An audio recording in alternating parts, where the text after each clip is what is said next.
అందరికీ నమస్కారం అండి. ఈ వీడియోలో మనం ఒక అద్భుత శ్లోకం గురించి తెలుసుకుందాం. అదేంటంటే ఒక శ్లోకాన్ని తిరగేసి చదివితే ఇంకొక శ్లోకం వస్తుందనమాట. మొదటి శ్లోకం వచ్చేసి ఆ శ్రీరామచంద్రమూర్తి యొక్క శ్లోకం అండి. అదే దాన్ని తిరగేసి చదివితే గనక శ్రీకృష్ణుని శ్లోకం వస్తుంది. తప్పకుండా లాస్ట్ వరకు చూడండి. మీరు 100% ఆశ్చర్యానికి గురవుతారు. నాది గ్యారంటీ. అలాగే ఇప్పుడు ఆ శ్లోకం ఏంటో కనుక చదివి చెప్తాను నేను. ఫస్ట్ శ్రీరాముని శ్లోకం చెప్తాను. తర్వాత దాన్ని తిరగేసి కూడా చెప్తాను.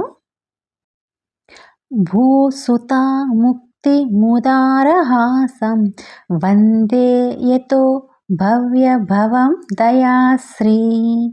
ఇదొచ్చేసి శ్రీరామచంద్రమూర్తి శ్లోకం అండి. అంటే దీనికి అర్థం ఏంటి అంటే కనుక భూదేవి కుమార్తె అయిన సీతాదేవికి ఆనందాన్ని ప్రసాదించి శుభాలని మంగళకరమైన జీవితాన్ని ప్రసాదించేటువంటి శ్రీరామచంద్రమూర్తికి నా నమస్కారములు.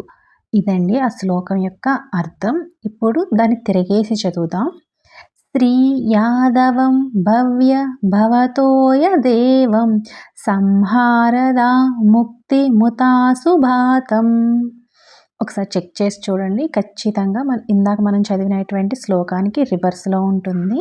అలాగే దీనికి అర్థం ఏంటి అంటే యాదవ వంశంలో జన్మించినటువంటి శ్రీకృష్ణ పరమాత్మకు భక్తుల దుఃఖాలను తొలగించి మోక్షాన్ని ప్రసాదించేటువంటి పరమదైవమైన శ్రీకృష్ణ పరమాత్మకు నా నమస్కారములు. ఇదండి దాని అర్థం.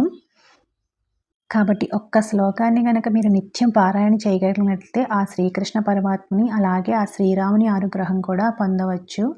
అలాగే ఇలాంటి అద్భుతమైన శ్లోకాలు రచించడం చాలా అరుదండి.